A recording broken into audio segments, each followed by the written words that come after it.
Good evening. Most of you know me, so I'll be brief on the introduction on who I am. But for those that don't know me, I'm a small business owner. I've retired from American General Insurance Company as a sales agent, sales manager, and district manager. Been running a home inspection company for 20-some years. Father and grandfather, and been an advocate for the Libertarian philosophy and active in the Libertarian Party since the early 90s.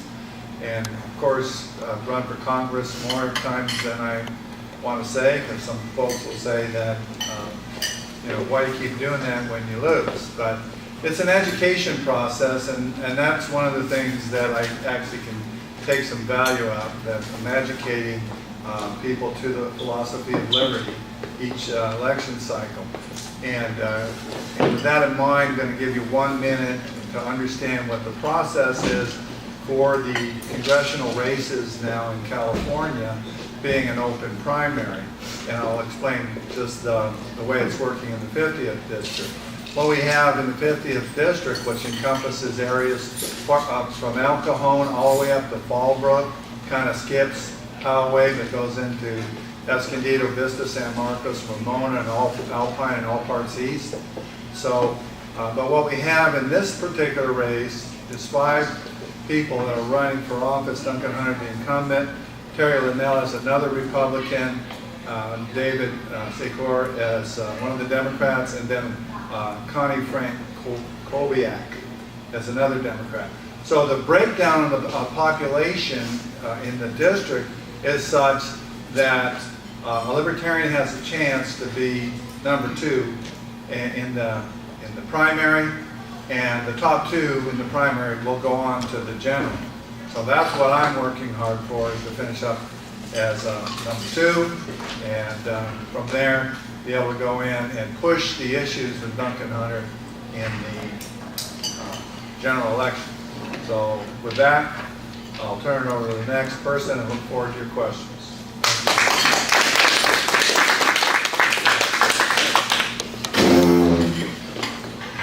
That was loud.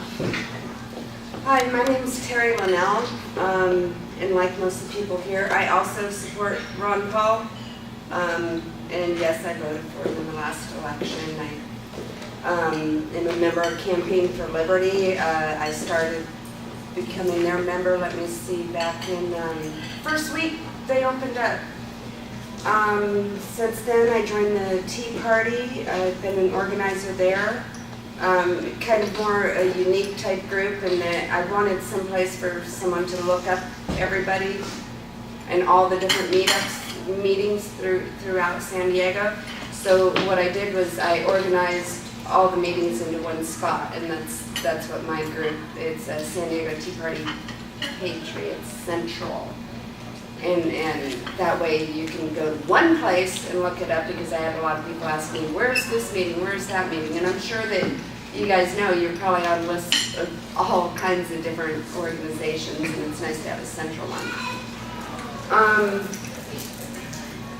As far as my viewpoints are, I consider myself a constitutional Republican. The big government Republican, I'm totally against. I think they've helped destroy our country. And I also am big right now on working on trying to get rid of the NDAA. I noticed that a couple states right now have finally just, worked on nullifying it. And I think we have a 3rd state on the way.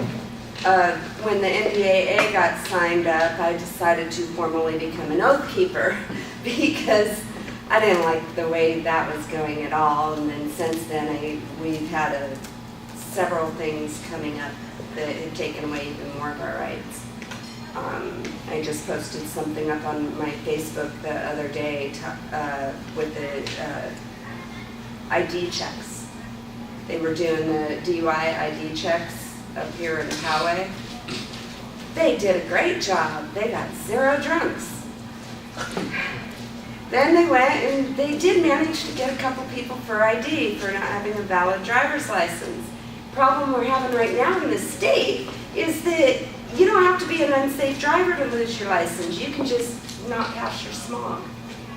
And if you don't pass your smog and your car isn't registered long enough, or not even long enough, and you don't pay your ticket, boom, all of a sudden, instead of attaching your ID, your license, to safety, they've now attached it to the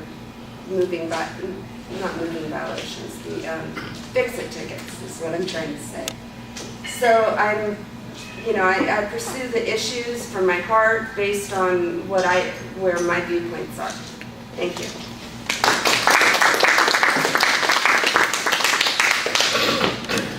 Hi everybody, David Seymour. I want to say thanks to David and thanks to Dave for helping out, and thanks to the other candidates here, and especially thanks to you, because it's important. I know that people that come to the Libertarian Supper Club don't come here casually. You have your firm views on things, and I respect those views. You don't know me because I'm a citizen, like yourself. I was, quickly biographically, I've been in District 50 for over 30 years. I'm a Crest resident up in the hills of Oklahoma. I spent the first 25 years of my working life in what we call the private sector. And,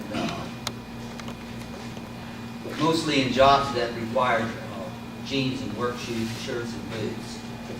Then in 1993, I realized that work for me as a manual laborer was not going to pan out. And I fortunately had a college degree. I graduated from San Diego State in 1973 in speech communication. And so I was encouraged by a friend in the DA's office to apply for Superior Court. And I got on there, and I worked 19 years in Superior Court downtown in the felony division. I retired last July specifically to run against Duncan Hunter. My view is really quite simple. I have two primary objectives. One is to restore and reinvigorate the middle class, and even above that, get the money out of politics. That's why I don't take any money from corporations, lobbyists, unions, the party itself. I'm not endorsed by the Democratic Party. As soon as I told them, the party itself was not going to proffer an opponent to Duncan Hunter because they said he's not beatable. They'd rather spend their time and money elsewhere. So I went to a Democratic event. It was the first one I ever went to, and I told them I was going to run against Duncan Hunter. They'd never seen me before, never heard of me. On the bright side, they didn't call security, but they actually let me speak for a few minutes. And I can tell you in the last, 8 or 10 months, the people in the various clubs that I've gone to have been very supportive. It's only when you get into the Democratic Party machine that all of a sudden there's an issue. So I am running as a man from the middle class for the middle class. And I think you'll find that many of my views are similar to some of yours. I don't take your, I mean, I'd be a libertarian if I bought the whole package, but I don't. But I have a lot of views in common with Ron Paul. I hope that you will find in the course of this talk tonight that purity is not attainable. And I find this when I talk to the Green Party, where many of the people there were anxious to endorse my candidacy to San Diego County Green Party. But when it came to a vote, because the word Democrat was the label next to me, they just couldn't do it. Even though environmentally that we have very much in common, and that were I to win their endorsement and be elected, that their agenda regarding the environment would be very far down the road. Because I wasn't pure enough, they would not endorse me, which is fine. What I'm saying is, I hope you will listen tonight to see exactly how much you and I have in common before you make your final decision. And thank you all for being here. Okay, so now I think I got it right. We'll move into the question and answer section. So, anybody have a question for the candidates? Yes, sir. First question goes to Terry. Well, actually, I can address this to all of you. I don't know which one should take it, but I'm confused about the new districting, and I don't even know what district I'm in now. I was in the 52nd, and now you're all 50, I guess. Maybe I'm in the 50th too. Okay, what happened to the old 52 versus the new 50? Terry. Well, I would need to know about where you live, so that way, you know, all of us are pretty I familiar. live in San Carlos. No, I believe you're in Davis's, right? Yeah. 53, yeah.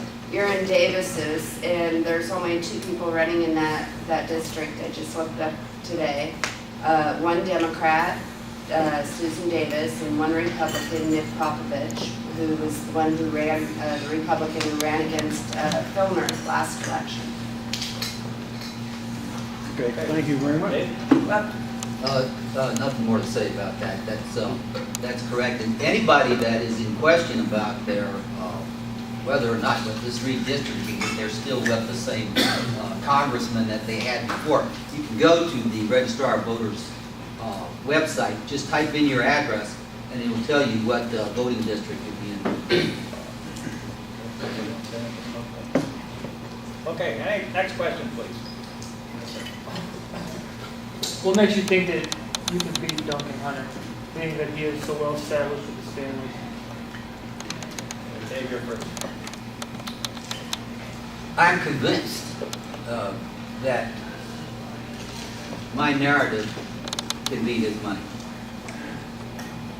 His record speaks for itself as far as the fact that 3/4 of his money comes from tax and special interests, and that's 3 times what we as citizens pay him. And he works for the people that pay him, which are defense contractors and special interest PACs. One of the reasons that it's important to me to not take any money, no contributions over $100, and by that I mean, if you were to give me $100, you cannot give me another $100. In other words, from any individual, I will not take more than $100. The people need to know that their congressman is not for sale. It's just that simple. So when I told the Democratic Party I wouldn't take money, they walked away from me like, well, some of them did wish me luck. It's the kind of wish me luck that martyrs get and kamikaze pilots, you know. But you will not find another Democratic candidate that will endorse me at any level, because I am kryptonite to them. Because my intention is to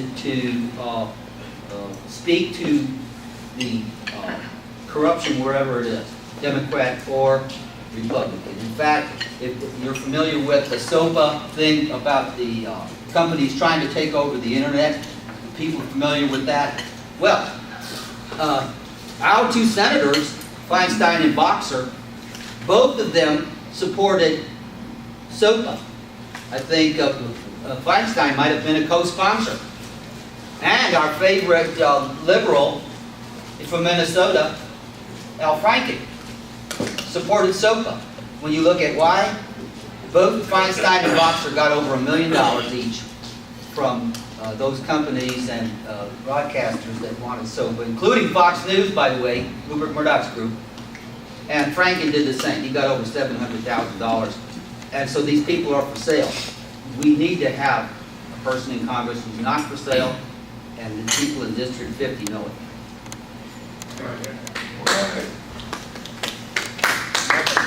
All right, hold your applause, please. Save the applause for the end. Save your applause for me.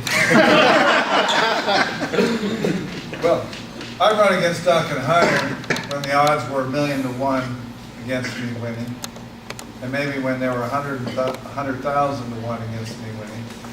This time around, by winning second place in the primary, the odds might be 100 to 1 against me winning. So I love them odds. And in this process, your Democrats with me against Hunter are not going to vote for Hunter. That's for darn sure, for a couple of reasons. Main reason being the war on drugs and the wars overseas. So the Ron Paul Republicans, 20% of them, 20% of the Republicans are Ron Paul Republicans, and there's a chance I can get a good majority of those, and the independents. So there's a shot, but coupled with that, in the past, it was the media going, Democrat, Republican, here are your choices, and if they had debates or anything, we would have to be like knocking down the door to get invited, and they're excluding the Libertarian. When it's the Libertarian against the Republican, the real conservative against the phony conservative, the neocon against the person that believes in the Constitution and no wars unless you declare wars, pushing the media, saying, look, it's me against Hunter, you want debates, and supporters pushing likewise, possibly the libertarian community from around the state and around the country getting behind an opportunity. This is news just to have a race with a libertarian against a Republican. The voter breakdown in the district is 137,000 Republicans, 75,000 Democrats, and about a like amount of people who didn't declare what they were. So with this kind of breakdown, there's a possibility. I love the odds. I want to get in the ring. Okay, Terry. My obvious advantage is I have the R next to my name. Last election, I pulled 10% into Duncan Hunter's vote. I'm the only one here that's ever done that. So I would say that you typically with the Hunter dynasty, they're getting around, their opponents are getting around 35%. And then I get that other 10% that I already pulled last time. And that puts me at 45%. And I'm definitely within striking distance of taking our seat back. And I don't consider it my seat, I consider it our seat. And that's a huge difference. We already have the second Duncan Hunter in the seat. There's already a third Duncan Hunter, born and named. I think at this point we need to rise up and tell this family that they are not going to go and just sneak in another Duncan Hunter on us and that we're done. And I believe we also have the advantage of we're not going to have to pay Duncan Hunter Jr. his salary for the rest of his life. I'm not sure, but if we can get him out this time. So that's kind of a lot of good things that we have going for us. I have a bachelor's in business, associates in electronics. I also at one time was a real estate license, but I hate sales. It was more for property management. I'm definitely libertarian leaning. I will pull in, just like Ron Paul does, into the Democrat vote. And with only me and Hunter on the ballot, I have a very, as I said, I mean, I'm in striking distance. I think I can give it a shot, although I thought I would have liked to still see me be able to unseat him in the primaries and not have to go all the way to November, but like last time. So I guess that's about it. Okay, thank you. Can I mention one thing? Just 1 minute. I want to echo what Michael said, and Terry as well. The Hunter dynasty now is 32 years old. 32 years. They're not the Kennedys, they're not the Bushes, and they do need to go. I will say this, I am so determined to see to it that this representative of ours is gone. That I will say to you tonight, whoever comes in second, whether it's myself or Terry or Michael, I will publicly support either one of them if they happen to come in second. That's how important it is to get rid of Duncan Hunter, because he is, that's why I couldn't believe that the party couldn't run somebody against him, because he is the worst of the worst. And so I'm not asking them to do the same, but I'm telling you I will. Okay, minute on this one, Michael, you need another minute? No, I'm good. I'd like to mention one thing that not everybody probably knows about. Duncan Hunter wrote and helped write the NDAA. He was part of the committee that combined the Senate and the state versions. So when Senator Paul was yelling about the issues of it, he knew for a fact that there was a major issue coming down the pipes with the Senate version. And he still combined it and put in that section which would cause the indefinite detention. He also voted for the debt ceiling first vote. And I would have liked to see the cut cap and balance in there far better than the debt ceiling. That really attributed to losing our rating. Thank you. Next question starts with Michael. Yes, Dave. That the moderator wants to correct. And Terry, you mentioned something really good about the monetary issue in the national debt. I was just wondering, ladies and gentlemen, what your opinions is of the Federal Reserve, and do you think the Federal Reserve needs to be audited, and do you consider the Federal Reserve constitutional? Well, and the answer to that question is rooted in the problems that we have with our economy, and with the problems that we have with, we're like on a ship called the Titanic. People think America is this great Titanic that won't sink. And we've got massive numbers of unemployed. We've got debt looming over us that's crushing. And it's like this ship of state, the country is heading into the iceberg, and we're going to sink.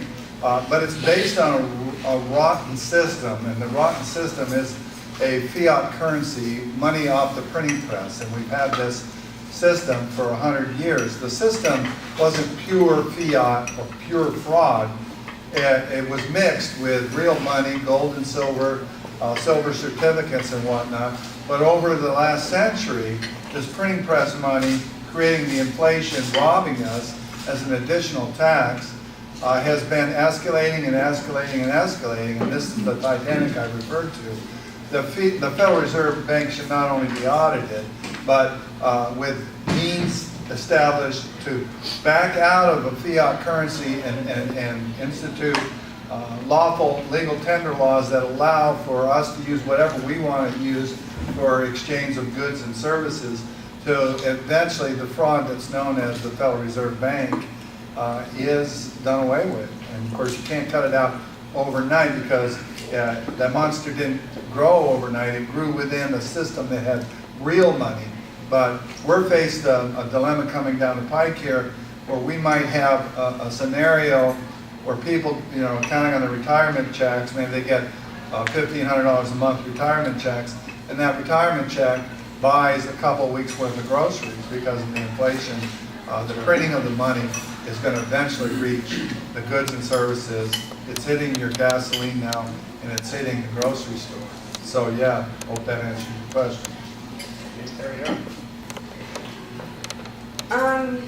Yeah, back in 2002, when I started seeing the housing bubble start and I started researching it, I definitely saw the creation of money and what they were doing with inflation, and how they were giving out money. Basically, they gave out eventually $500,000 to everybody for a house, and what happened to prices?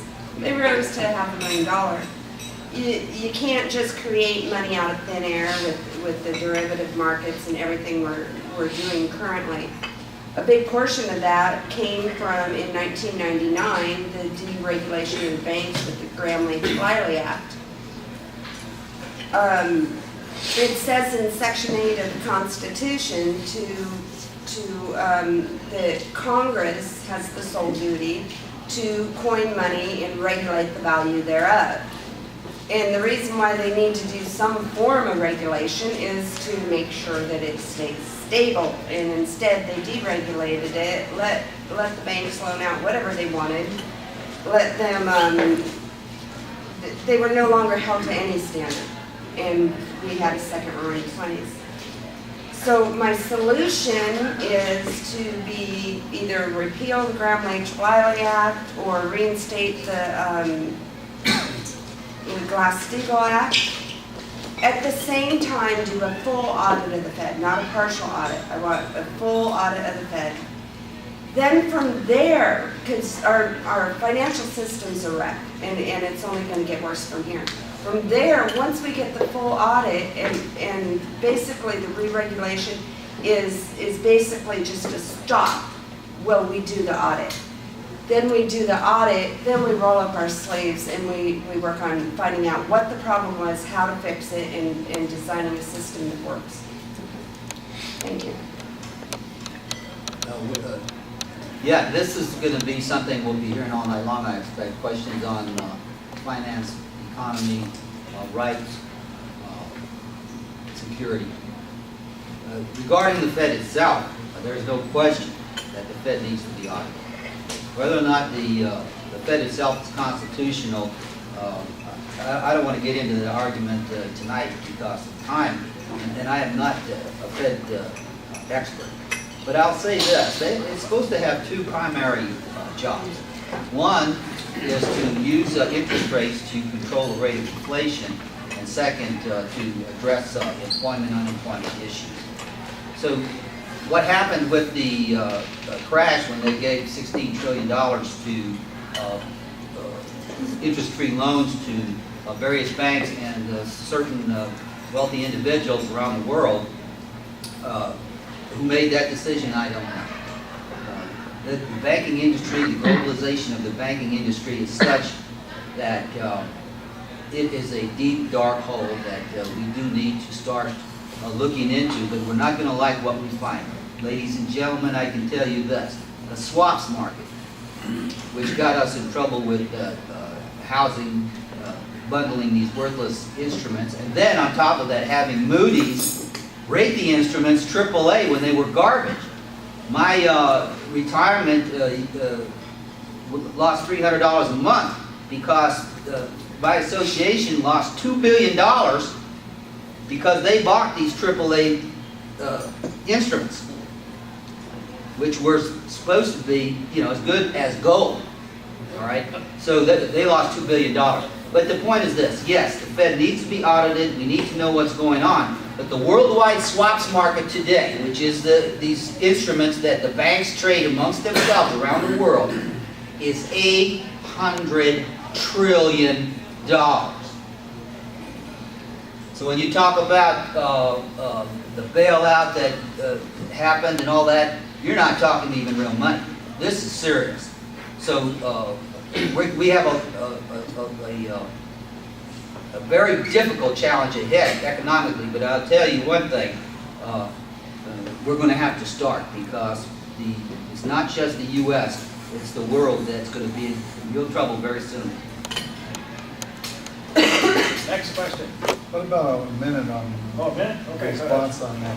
The Constitution talks about Congress having the power to coin money, not print money. And then the Federal Reserve Bank is somehow some sort of authorized by the Constitution. It isn't, because there's no power in the Constitution to allow Congress to permit a national bank that just prints money, a currency, and calls it money. Okay, when they do that, these bankster gangsters are robbing us. Every time they print a new pile of money, they diminish the value of the money we have in our pocket. And we've allowed them to do this. And if you don't think these bankster gangsters own Congress, then who does? Because of course they do. They've got the money, they own the media, these same guys, they're zillionaires. The Federal Reserve Bank doesn't have, any member bank of the Federal Reserve System does not have to pay state or federal income tax. How many people knew that? Probably zero here. No federal, no state income tax, and they all have to be a member of the Federal Reserve banking system, any national bank. It's required that they're a member there. So we talk about corporations getting benefits and whatnot. This is a system of plunder that's ripping all of us off far worse than any income tax or any federal government or state government could ever do.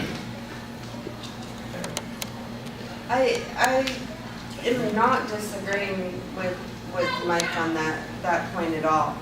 My thing is you just can't take down the Federal Reserve and not have any place to go in any direction. So I think it needs to be done carefully.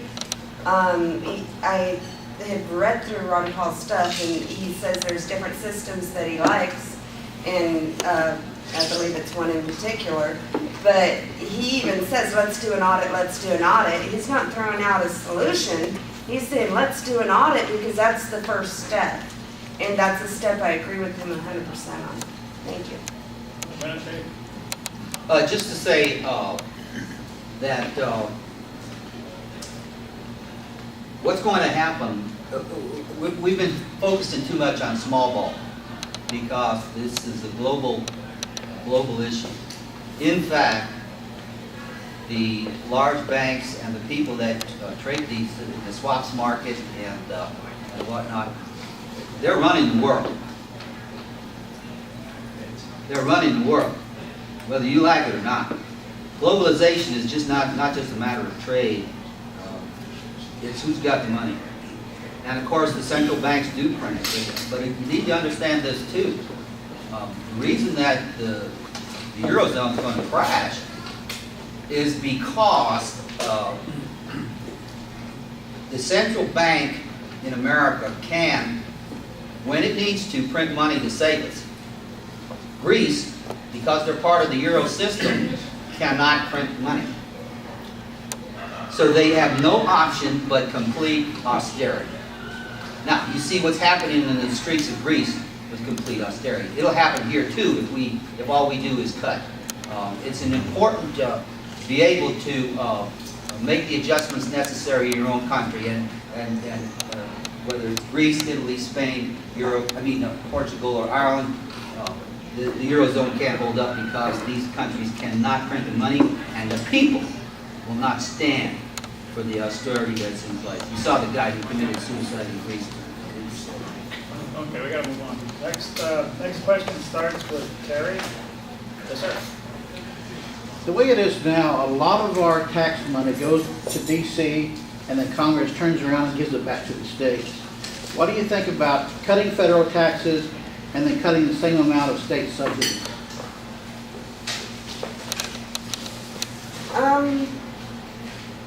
I didn't bring my chart for you, but it is in my notes on my Facebook. I don't think the federal government needs our money, and I don't think they should be taking it from us. I'd like to see the states collect the money and have it go into their pockets, and then they pay the federal government.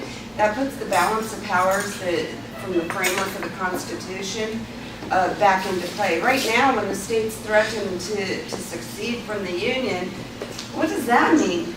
It doesn't mean much to the federal government because they have their hands in our pockets.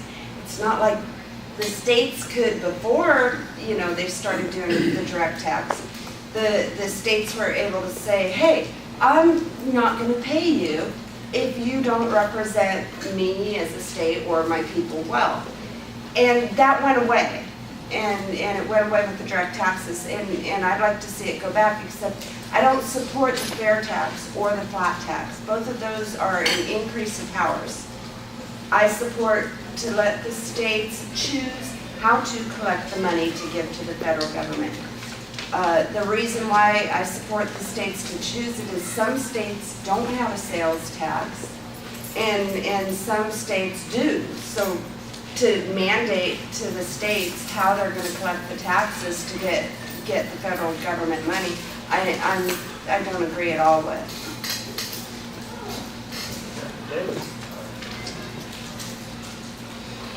Every time I hear talk of smaller government, states' rights, and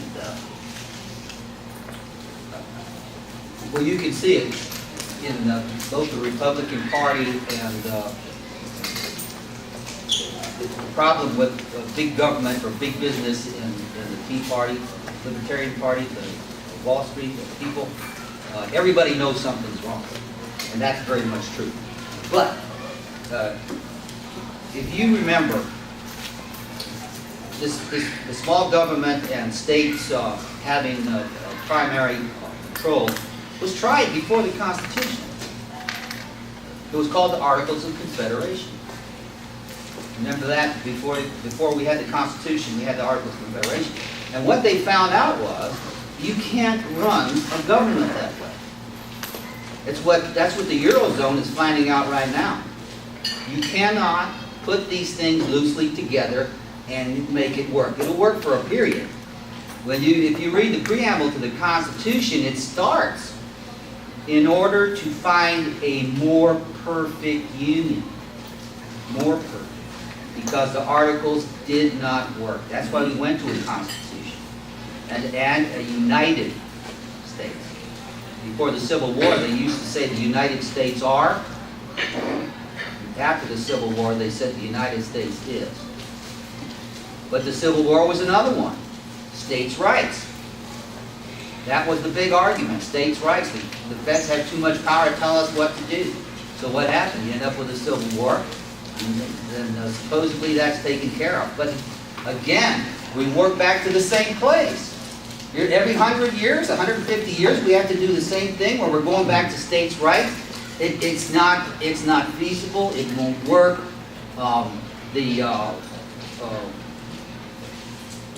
The idea that we can have a government where this monster federal government is not too much in our life, I understand it, and it has to be dealt with. I am not arguing the point, except to say when you get to scale of 350 million people, it doesn't work. Okay, Michael. Jerry, addressing your question, it's a quite simple answer. Jerry asked, why can't these block grants or these grants to the states, why don't we just, instead of having the federal government grant money to the states, just reduce the tax burden for the people within the state? And so you don't have Washington taking a cut out of that. And then they could do the same thing with these federal programs. They could start off with block granting them to the states, and then cut the federal tax rate to be proportionate to these programs that were, block granted to the states, and then let the states take responsibility for it. Of course, the idea is to get government as close to the people as possible, instead of having government 3,000 miles away in Washington, D.C., where we send our tax money there, they take big cuts out of it, and then they send it back with strings, and a lot of bureaucrats in the process in between. So it is a simple way to start reducing the size and scope of the federal government and return the power back to the people. Okay, next question. Oh, can I give one thing about block grants? Okay, go ahead. 1 minute. Here's the problem with block grants. Say for just a simple example, Georgia. All right, so Georgia gets a block grant to take care of its poor people. Well, I don't know what sort of a food stamps, a state service that they had. Well, of the poor people in Georgia, in something like 2007, 96% of them received some money from this bundle from a block grant that the Fed sent them. Georgia legislature says we're not going to use it for that. So now there's 1% of those people, poor people, who are receiving money. Because when you send that block grant to a state, they don't have to use it for what you say they have to do. So what happens? The really poor people who really can't make it, they come to California. Block grants are never going to be the answer, because each state will do what it can to make sure that all the poor, all the people of color, all the people who would cause a problem, make sure that they don't have any money to stay in their state, so they go somewhere else. And it's just going to be, it's a circus. Okay, what a minute? Okay, next question. Yes, sir. How would you guys try and work together going up until the June 5th primary to make sure that Duncan Hunter doesn't even get onto the November ballot, so he's guaranteed not to be in office by 2015. You're up first. That would be sweet, wouldn't it? Duncan Hunter. When Michael was mentioning that the odds were something like 100 to 1 instead of 50,000 to 1, I mean, that is amazing. And I think the odds are better than that, but the fact remains, a great number of people don't even know they're voting for him. They still think they're voting for his dad. He panders relentlessly to the military, and I can say this, at least one thing that he does not have on me is they always complain about him being a veteran. Well, I'm a veteran too. I spent, I went in the Army in 1967 and 1968. I was with the 1st Air Cavalry Division in Vietnam, and that was the time I got there just as Tet was winding down. And I can tell you that I saw more action than Duncan Hunter ever dreamed of. And he went, by the way, he went into the Marines as an officer. He has never known anything but privilege. And which is one of the reasons his attitudes towards all the problems that the Marine Corps and the Army is having nowadays with these enlisted men going off the wall. He's totally wrong on the issue. But the point being, I went as a private to Vietnam, and I came back the next year as an E5 platoon leader. Again, with the people in the trenches. He was an officer in artillery, and every place I ever was, artillery was way behind me. So I lost the copy. But the thing is that he's guaranteed 40%. He's guaranteed 40% just because people will just do what they do. And I think if any of us beats him, it will be 51-49. And that's if everything goes right. But I think it can. I really believe it can. I was thinking that maybe we could send Duncan Hunter on a trip with Secret Service. and you know, no, with the Secret Service, so they get caught with prostitutes. And then that way, yeah, we might get a chance where he's not going to be on the November ballot. So if you want to help me with a plan for that, see me after the meeting. That's a pretty good one then. Okay, I'm too realistic to say that he's not going to hit that #1 position. He's got the name, he gets all the media. I'm not going to go and mince that back, you know, unless, you know, by the grace of God something happens, you know, like he gets caught with Secret Service, he will hit the #1 spot. So the battle really is now over the #2 spot. And I believe someone had once told me that the statistics were that nobody has run against the Hunter family dynasty and pulled back, you know, so our, you know, he will get the #1. That means that there's the 36%, and then from there on, you're in the Republican territory. It's sad to say it's how they draw the lines. They draw the lines to avoid November. So when you hear the words, you know, just wait till November. Heck, by November we have 2 bad people to choose from, and I don't mean them. I meant this guy over there, you know, one that didn't show. Yeah. But they really, they made it, all the lines are set around 65-35 in all of San Diego, and that's what I've noticed. So the way to vote them out is in the primaries. Campaign for Liberty, I did a training seminar with them about, gosh, maybe 3, near when they first came out. And the guy that spoke, he says, run Republican against Republican, Democrat against Democrat. He said, then pray. And when I talked to him on Facebook one time, I said, okay, I'm running. What do I do? And he said, pray. That was his answer. So that's I'll just be realistic on that fact. Thank you. Could I mention, he also is gonna have about at least $750,000. I can tell you now that I have not filed with the FEC yet. I have my number. You don't have to file until you get more than $5,000. I'm very close. And I'll be filing next week. This is not gonna be about the money.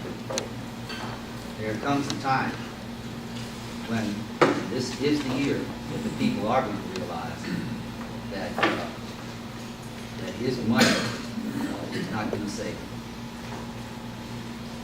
them. Okay, next question. Yes, sir. A few of you have used the term dynasty throughout the evening, and other congressional districts are kind of saddled with the same problem. I think of Susan Davis. She's been in office for umpteen years. I've never known what she really accomplished in all those years. I guess the guy down south, the same thing, who's now running for mayor. What is it about our political system that fosters these dynasties, and how do you get rid of them? Because, you know, at the end of the day, it takes each one of us to go into that ballot box and flip the lid or lever or punch a hole in the card or whatever. But it seems like it's a self-perpetuating system that just doesn't end. And I think it's we as citizens that have dropped the ball, because no matter how much money these people have, it takes us to go into the ballot booth and vote for it. Okay, Michael, you're on. Yeah, actually, there's a lot to what you just said. First off, it's my firm conviction that what we've got is one party in this country, and it's got two branches to it, and the Republican and Democrat branches. This is what they're called, but they're party bosses that control the whole game. And it's the Democrats and Republicans that have been responsible for setting up these districts. And we as a population, as a people, we've got into the rut of we got to vote for the lesser of two evils every time. So what we're telling on each of those election processes, we're telling people that are good, don't run because we're not going to vote for you. So, and then we get more and more apathy in the process. We get people like Susan Davis, a Democrat, and Duncan Hunter Jr., a Republican, that quite frankly are probably two of the lowest IQ people in Congress. And they're in there because of gerrymandered districts that are set up with a vast majority of voters for one party or the other. They've been split up that way. And this private commission, or this commission that was set up, I believe was set up by so many Democrats and so many Republicans again. So you end up with the same thing, gerrymandered districts. And then people get very apathetic. They don't do anything about it. They don't even read the ballot until maybe a week or a couple of days, if they do, before they go in to vote. And they have no reason in their minds why they're voting for a particular candidate other than, well, he's a Republican and he's a good guy, and I liked his father. And so you get this kind of thing going on. It's no different than what we see in North Korea with Kim Jong-il, one after the other. And people are just, they're apathetic about the government, and they get the government to deserve because they're not doing anything to actually get in there and change it and be serious about it. So that's a huge problem. We do it to ourselves in a lot of ways. You're all here because you're looking for someone like you. So the way I win is I be a yes man. So the biggest yes man we've been putting into office, the way he wins is never coming to a debate. So that way anybody that supports him and his large network don't even know about us. Then if for some reason we do manage to get a little bit of attention and he can't ignore us anymore, you'll vote him in again because he's more experienced. If for some reason I was to push that button and get over the more experienced thing, and I explain, what, are you more experienced in corruption or something? Then maybe then he would have to turn around and go after me in some other way. But we're really doing it to ourselves. A lot of us, as a whole, are looking for somebody like us, and so we're just falling in line. One of the things I can proudly say, and my husband will tell you the truth, and he'll agree, I don't follow anybody. You know, I'm not a follow person. If you want to know my opinion, I'll give you my opinion, and I'll say it. And boy, it drives my husband up a wall sometimes. But we're doing it to ourselves because just naturally. And then we've got a huge percentage of voters that say, oh, well, I know this name, and it's a popularity contest. Or they get a pamphlet mailed to them, and they say, here's these pamphlets, I'm going to put them all together, and this is who I'll vote for. So it's how we're doing it. We're not taking the time, and in a lot of ways, we do it to ourselves. Thank you. Term limits. Have to have term limits. I know that the Supreme Court has already, might take a constitutional amendment to get it done in the House and Senate, but I'd be very willing to start that process. This is similar to a situation where Duncan Hunter will tell you, well, yeah, I can't help it, you know, it's a constitution, I have to run or I have to stay, you know, and nothing I can do about it. Well, he's only in this for the money.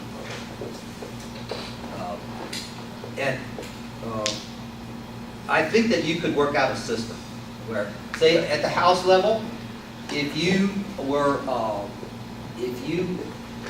in a party that was in control of the House, you could run 3 more times. If your party was not in control of the House when you went in, you could run 4 more times. After that, you got to turn it over. You can't have people doing 2 years and out. That won't work. But you cannot have these people just in there forever. There is nobody that is not replaceable. Pure and simple. And as far as Duncan Hunter's experience getting in here in the first place, here was his experience.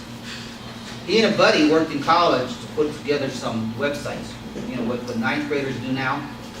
And again, apparently that failed. And then he went to work for his brother up in Iowa, and he made him a vice president of some construction business, which I don't know if he did anything. And then other than that, he was a lieutenant in the artillery. If that's your idea of the type of person you need to represent you, well, then yours is different from mine. Second of all, he is very much like Kim Jong-un, the new head of North Korea, in that he's not even his father. Okay, thank you. Pardon? 1 minute. Okay. You know, term limits will help, but obviously it's not a complete solution because we have term limits in California and you still have the same folks marching up through the same districts. But another thing that would go a long way in this process to help is either proportional representation. So people could are in a party, a particular party, somebody registrants, say Libertarian Party, might qualify for 2 or 3% of the representatives in Congress, and the same with the Green and others. So you get other chances there and opportunities. But another process called instant runoff voting, where we have this race, let's say we have this race that we're having right now, and people will, instead of voting for lesser 2 evils, they will vote for their number 1 choice who they like the best, and start rewarding that process a little bit. And if the guy that they like the best doesn't finish that high, they finish last, then you vote for your second choices and your third choices. So this will roll into a process where people are chosen based on preference, not on worst of 2 evils. Terry, 1 minute. Yeah, I wanted to mention one more thing as to why we call this a dynasty. And that's because, and I kind of tried to look back through history, but as far as I can see, this is the first time ever a seat was inherited in Congress. We've had father and sons, but never for the same seat. When Duncan Hunter Sr. stepped down from that seat, he was running for president in 08. When Duncan Hunter Jr. announced his candidacy, it was for the same seat in 08. 3/4 of the voters in 2010, when I ran the first time, 3/4 of them says, yeah, I felt pretty betrayed. I thought I was voting for the father. So it is literally a dynasty, and as far as I can see, it's the first time in our history ever a seat was inherited merely because of someone's name. Thank you. Okay, another minute. Well, I just want to say a little bit about redistricting. You know, I know Michael thinks that this may be a total a setup, but in fact, when they did redistrict in California, it was based on income levels and race. Those were the only two issues involved. So that's why you would have a situation where Rancho Bernardo, a lot of rich folks there, they moved out of the 50th and over to the coast. And La Mesa also moved to 53. So what you have now in District 50 is a somewhat more balanced racially and economically than we had in the past. And I think when you see that El Cajon City has a poverty rate, 30%. 30% of the people in El Cajon live at or below poverty line. And Duncan Hunter, in 2 years, no jobs. No job bills whatsoever. And that was his, he said in his last debate that was his prime issue, would be jobs. Not one bill. Okay, thank you, Dave. We have, we're going to have to make this, we're running out of time. Yeah. Yeah, so we're going to make the answers for this one 1 minute, and it'll give us time for closing. We have one question. Yes, sir. Since you got on this dynasty thing, maybe you don't remember that the predecessor to Duncan Hunter was a Democrat. Lionel Van Deerlin. And you could, I forgot his name. Lionel Van Deerlin. Yeah, okay. And so I still communicate with him. But he was, anyway, so there was a Democrat that did hold it. And then there was a case where there was no opposition except for a Libertarian. Start with an S. What was his name? Well, there was actually two people in competition. There was a Green and a Libertarian.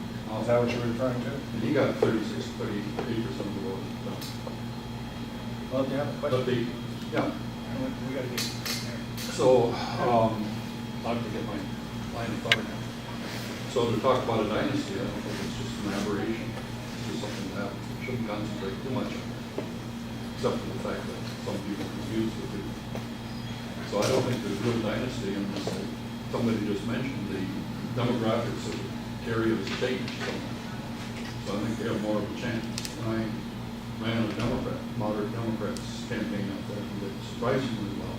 Well, do you have a question for that? We got to get going. We need a question.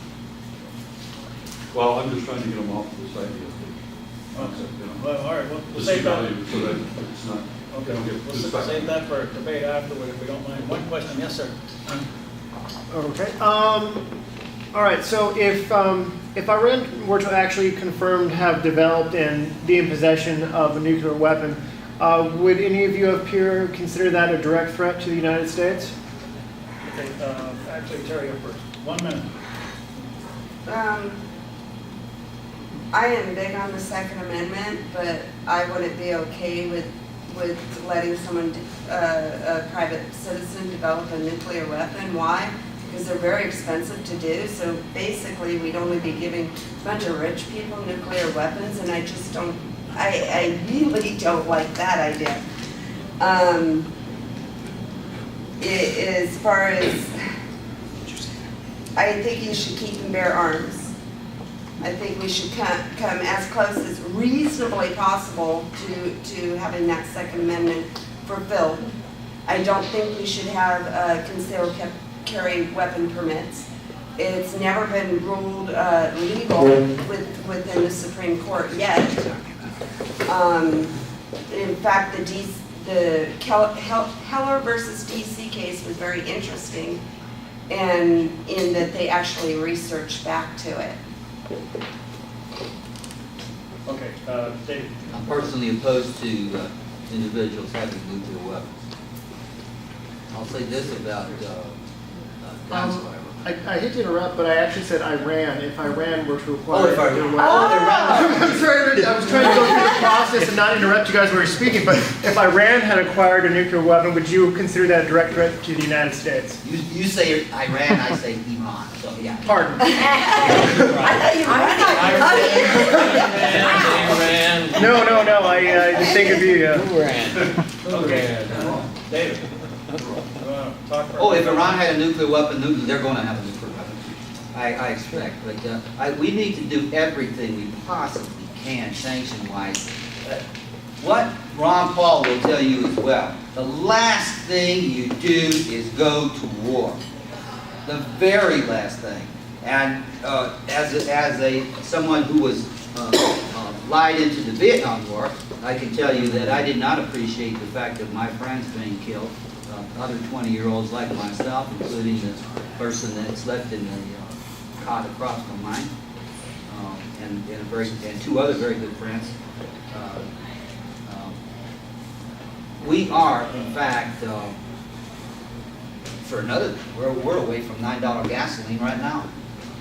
Any moron that drops a bomb in Iran right now, you can bet you'll have $9 gas tomorrow, which is another reason to get off it. But no, I am confident, very confident, that with harsher sanctions and the world sticking together, we can do this. Because if we don't, then Saudi Arabia is going to have one, to counter Iran, because they're Sunnis, not Shiites, etc. And it's just impossible.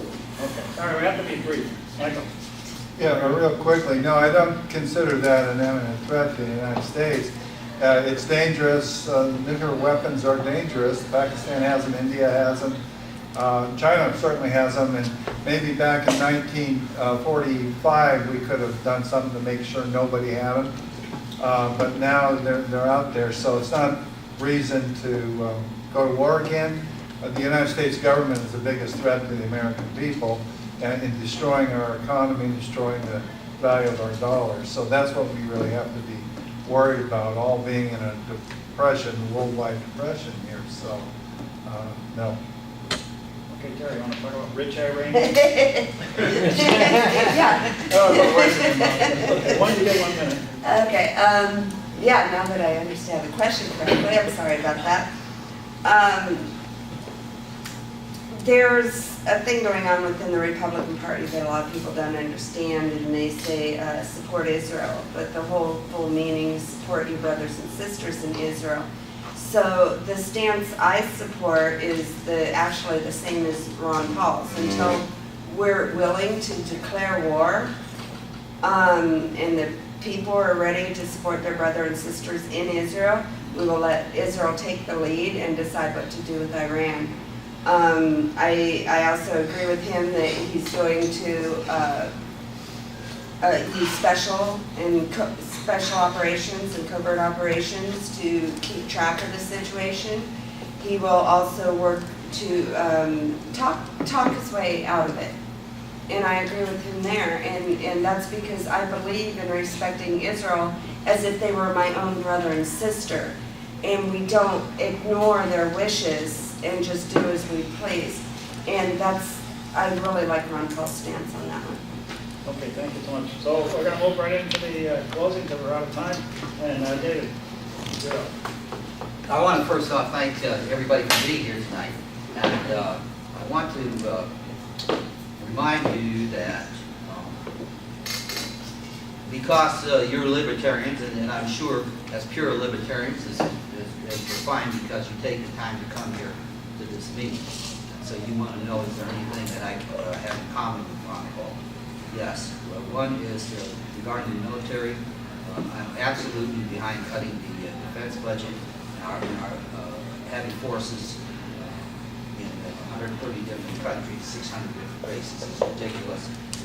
You don't need all the forces in Europe or Japan or even Korea for that matter in the numbers that they are.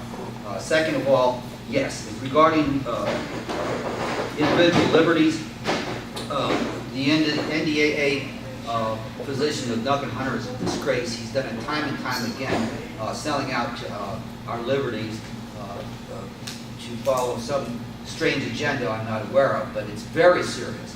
Anybody that's been paying attention to what the NSA is doing recently with this new base that they're setting up in Utah, I'm telling you, there is not a thing that you will do that they will not know.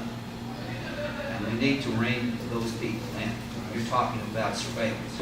They can, you will never know how quickly they're in your computers, your systems, your phones, and so that has to be taken care of. I argue against returning to the gold standard, and it's too big of a thing to argue now or to explain at this point. What we do need to do is get control of the big banks. And when I talk about reinstating Glass-Steagall, which worked for 70 years, Bill Clinton sold us out, Democrat. His Treasury Secretary Rubin sold us out and then joined one of the big banks. And Alan Greenspan, another Hanrander, he sold us out. And Republicans, Democrats, all sold us out. Now, I'm very willing to blame Bill Clinton for starting us on the path to destruction that ended in 2008. And I'll say this, if your congressman, you're not in my district, if your congressman will not support and actively support reinstating Glass-Steagall, your congressman's a crook, pure and simple. And you can tell him so. And there are several issues which nobody that cares about the system can argue with. We need to overhaul the banking system, we need to overhaul the tax system and the trade policy if we're going to move forward. And to do those three things, we have to get the money out of politics, because as long as these people are assailed, they'll look you straight in the eye and they'll tell you, we're looking out for you, we're looking out for your best interest, and they will cut your throat the minute the money's right. So we have to get the money out of politics, then attack banking, trade, and tax policies, and we can get this country moving in the direction it should. Thanks.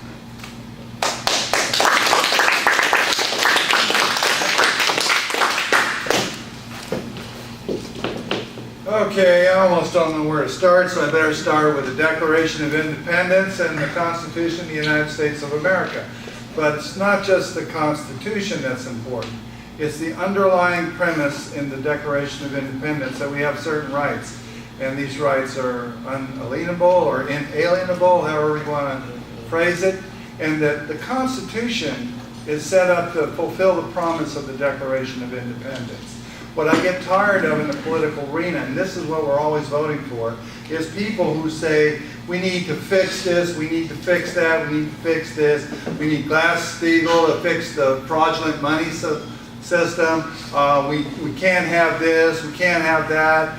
And the bottom line is your Congress, your representative for Congress should be going to Washington to secure your rights. That's what it says in the Declaration of Independence. That's the purpose of government. And saying, well, we can't have a gold standard or fiat currency or whatever. If you want fiat currency, you should have the right to have it. You can make it in your little community and where you live. If you live in La Mesa and you guys want to print currency and exchange it in La Mesa, that's your right. And people do it in different cities. So they actually do that. So there's no like, you've got to use this kind of thing, because that's not liberty. And the government saying you've got to do this and you've got to do that, that's not liberty. For over 2 centuries, we've been trading liberty for a false sense of security. Government, do this for me. Government, do this for me. We said, government, give me a Social Security program so that when I'm old, I'll have security. Well, guess what? The security's not there. The government's bankrupt. It's spending way more money than they're taking in. They borrowed to the max, and now they're printing. So they're robbing you of all that security that you you've traded your liberty for. They tell you what you can do from morning till night. They tell you whether or not you can drive. They give you a permission slip to drive. You can't even leave the plantation unless they give you permission to leave the plantation to go to another country. Now the IRS is saying if we say you owe money, then we take that permission slip away from you. You don't have a passport anymore. So we've established a system where the government owns us, they're the masters, and it's because we keep asking politicians to give us security. We've got to stop that. Give us our liberty back. And that's what Ron Paul's message was all about. I can win against Duncan Hunter. These issues are all the same for all of us, Democrat, Republican, or Independent. The wars, end them. The bailouts, end them. The corporatism, end it. Federal Reserve, end it in time. Deficit spending, stop it. Patriot Act, taking our rights away. The war on drugs, that's an abomination. We should be upset when somebody's arrested over this kind of a thing. Foreign aid, the IRS, IMF, it goes on and on and on. Start demanding your liberty. Vote for a candidate that's going to protect that. Thank you.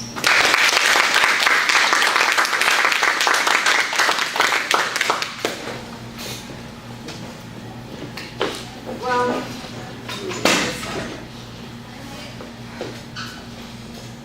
Ron Paul is a Republican. He's a Republican because that's how the system's set up, and that's how it works. And just like he's doing it with the delegates, that's what he's doing to make it work. Okay? He has a very good chance. Well, I can't say a very good chance. I can say, let's be honest, the slim chance he's going to pull it off because only one other person has ever made president, and that was Harding, I think, to do the delegates the way he's doing it, and we all know what he's doing.